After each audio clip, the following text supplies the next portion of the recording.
खातिर होने वाले फसादात से पूरी तारीख भरी पड़ी है। बादशाहों से लेकर आम आदमी तक जमीन के हुसूल के लिए ना जाने क्या क्या करता है। यहाँ तक कि वो लोगों का खून बहाने से भी गुरेज नहीं करता। जमीन के मालकान भी मर जाते हैं और उसे हासिल करने वाले भी बिल आखिर मर जाते हैं, मगर जमीन वहीं की वहीं रह जाती है।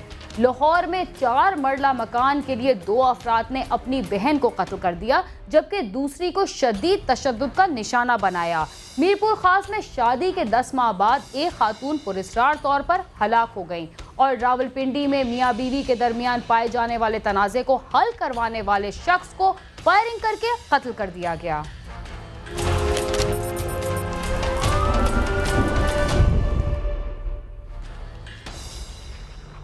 जायदाद की हवस इंसान को इस कदर अंधा कर देती है कि वो रिश्तों के तकद्दुस को भी भुला देता है। लाहौर में भी 4 मरले के मकान के लिए सगे भाइयों ने अपनी एक बहन को बेदर्दी से मार डाला, जबकि दूसरी पर वहशियाना तशद्दुद किया।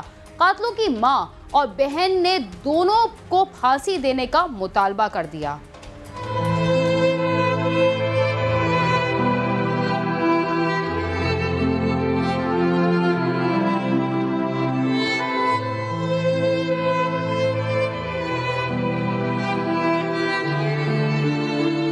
तशद्दुद-ज़दा चेहरा लिए तकलीफ से दो चार ये खातून किसी गैर का नहीं बल्कि अपने ही भाइयों के जुल्म का निशाना बनी है। 1 अगस्त को ग्रीन टाउन में 4 मरले के मकान की खातिर अशरफ और अशफाक ने अपनी सगी बहन आमना मुबीन को बुरी तरह तशद्दुद का निशाना बनाया और खजूर की छड़ी पर कील लगाकर उसे तशद्दुद का निशाना बनाते रहे, जिससे वो शदीद जख्मी हो गई। उसे अस्पताल पहुंचाया गया, लेकिन वो जानबर ना हो सकी और जख्मों की ताब न लाते हुए दम तोड़ गई। जबकि दूसरी बहन कोसर को भी वो डंडों से पीटते रहे। उस पर इतना तशद्दुद किया कि उसका हुलिया ही बिगाड़ दिया। बहन 3 बच्चों की माँ थी, तो मेरे भाइयों ने ना सिर्फ 3-4 मरलों की खातिर मेरी 3-4 मरलों की खातिर मेरी बहन को कत्ल कर दिया कि ये घर पे कब्जा करने आई। उन्होंने मुझे भी बहुत तकलीफ दी और मुझे भी कत्ल करने की कोशिश की। मेरे हाथ पे छुरियाँ मारी हैं, मेरे टांगों पे, मेरे जिस्म पे कोई ऐसा हिस्सा नहीं है जो उन्होंने मेरा छोड़ा। अब मेरी यही आपसे रिक्वेस्ट है, उन्हें जल्द से जल्द उन्हें गिरफ्तार किया जाए, जल्द से जल्द उन्हें गिरफ्तार किया जाए, क्योंकि मुझे फिर खतरा है कि वो दोबारा आएंगे और मुझे कत्ल करने के लिए। मेरे भाइयों को सरेआम सारी दुनिया के सामने फांसी देनी चाहिए कि मेरी 3 बहन के बच्चों की ज़िंदगी उन्होंने वीरान की। मेरी जवान बहन जिसकी उम्र 27-28 साल की थी, उसकी ज़िंदगी ले ली है। मेरी आपसे रिक्वेस्ट है कि जल्द से जल्द से उन्हें गिरफ्तार किया जाए। यूं जायदाद के लालच ने जहां 3 मासूम बच्चों को मां से महरूम कर दिया, वहीं बूढ़ी हनीफा बीबी के दिल से बेटियों की मोहब्बत भी खत्म हो गई और वो उनके लिए सख्त सजा का मुतालबा करने लगी। मिन्नत भी कर रही, भाईजान मेरा ये नहीं घर है, तुहाडा ही घर है, मैनू ना मारो। उसने फिर भी छुरी सीने में दे दी, गिर गई थले। आज छोटे छोटे बच्चे इन्होंने कुंडा जड़ लिया कि साडी मामा कत्ल हो गई। सके बेटे आखदे शर्म आंदी है, आखदे शर्म आंदी, कोई सके बेटे रह गए जिन्हें अपनी बहन को इतना मारा। मिन्नतें तरले में करती रही, नहीं वो मन्या, मार नहीं लगे, बस पत्थर दिल दा।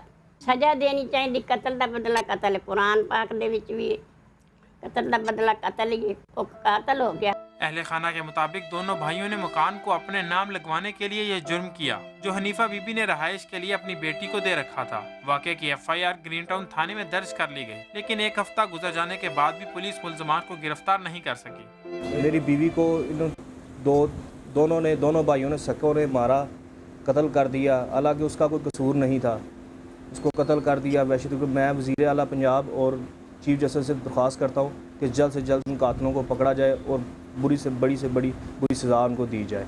छोटे छोटे मेरे बेटे हैं, उनका कोई अब वारी वारस नहीं रहा। उन्होंने बेदर्दी से मेरी बेगम को कत्ल कर दिया है। हमने दरख्वास्त दी है थाने में, FIR कट गई है, पर पुलिस कुछ भी नहीं कर रही। आमना मुबीन की इस दर्दनाक मौत से जहां खूनी रिश्तों के एतबार को ठेस पहुंचती है, वहीं ये सवाल भी पैदा होता है कि इन मासूम बच्चों का क्या कसूर था जिन्हें मां की शफकत से महरूम कर दिया गया। कैमरामैन लियाकत बशीर के साथ गालिब अब्बास, समा, लाहौर।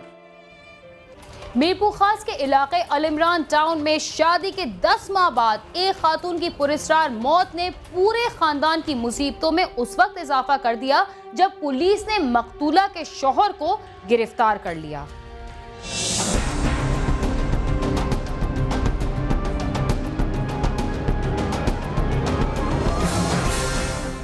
7 बच्चों की मां केसी ने शोहर से तलाक के बाद 5 बच्चों के बाप राणा मेघवाड़ से दोनों खानदानों की रजामंदी के बाद शादी कर ली। जिंदगी सुकून से गुजर रही थी कि 10 जनवरी 2011 को केसी की पुरस्कार मौत वाक़ हो गई। पर्दे लगे हुए हैं तो चौरी तरफ दरवाज़ा बंद पड़ा था। लड़के ने शोर मचाया, ट्यूशन पढ़ के आया था लड़का भगत, और मैं भी देख के परेशान हो गई। तो देखूं तो ऐसे लड़की पड़ी, गर्दन ऐसे नीचे पड़ा, हाथ भी टेढ़े हो गए थे उसके। हमने जैसे रस्सी काटी, रस्सी काट के मैंने बोला सांस है। इधर हमारी पट्टी में तो कोई नहीं था भाई, नहीं बच्चा नहीं कोई औरतें। हमने उतार ली,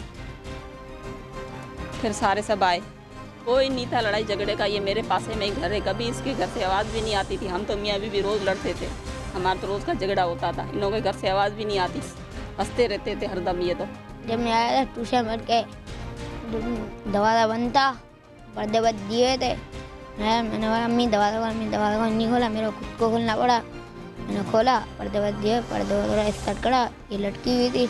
मैं चीखे निकाली और मेरी बड़ी अम्मी आई, अरे बेटा क्या हुआ? मैंने मेरी अम्मी को क्या हो गया है? वाक़े के 5 रोज बाद मकतूला केसी की बहन मीना ने केसी के शोहर समेत 4 अफराद के खिलाफ कत्ल का मुकदमा दर्ज करा दिया। पुलिस ने राणा मेघवाड़ को गिरफ्तार कर लिया और सेशन जज के हुक्म पर कब्र कुशाई करके लाश का पोस्टमार्टम कराया।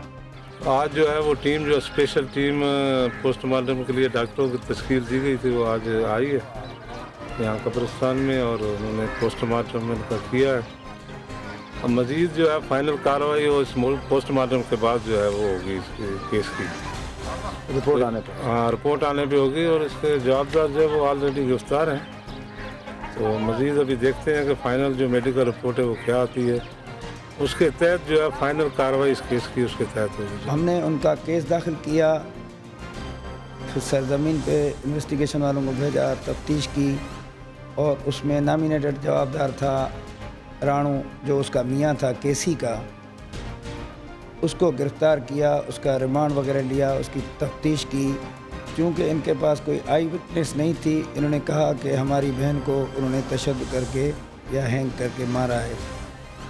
तो हमने उसका गिरफ़्तार करके रिमांड लिया, और उनका बकाया 2 जो इसका भाई था वो हमें नहीं मिले, लेकिन उसका मियाँ जो था वो मिल गया था। उसका कोर्ट में चालान किया हमने, इंटीरियम, जिसको कच्चा चालान कहते हैं, इंटीरियम चालान किया 31/1/2011 को। हम लोग जैसे इधर पहुंचे तो मेरी बहन पड़ी थी, चप्पल पे दुपट्टा डाला हुआ था, और इन लोगों ने मार के रख दिया था। जब इधर आए तो हमने फिर इन लोगों को देखा तो इसके जख्म थे, इसको कशिफ किया था, गले में निशान थे, मुंह पे निशान थे, जख्म ज़्यादा ही कुछ इसके ऊपर था। शोर बोलते मेरी मजबूरी है। अब हमारी डिमांड ये है कि हमारे को खून के बदले खून चाहिए बस।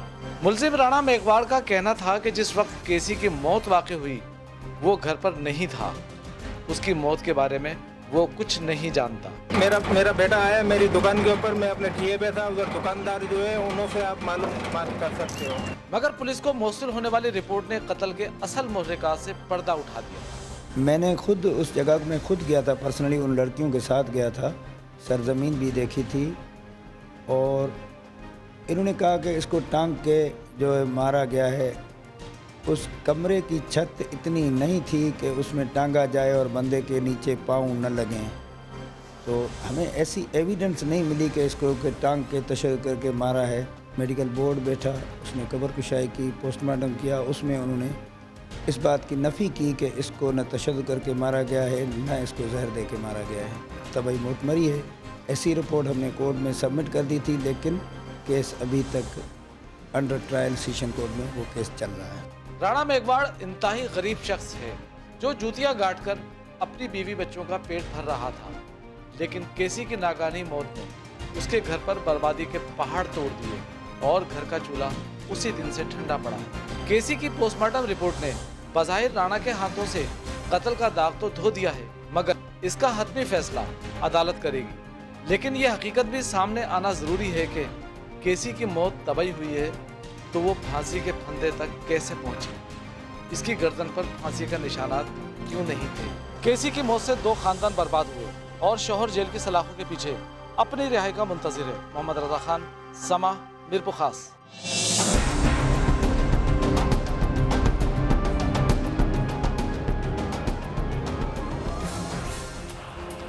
बेगुनाहों पर झूठा इल्जाम लगाने वालों को आखिरकार शर्मिंदगी का मुंह देखना ही पड़ता है। मीरपुर खास में भी यही कुछ हुआ। चलते हैं थोड़ी देर के लिए जराइम की दुनिया से दूर और लेते हैं एक वक्फा। अब समा के साथ रहिए।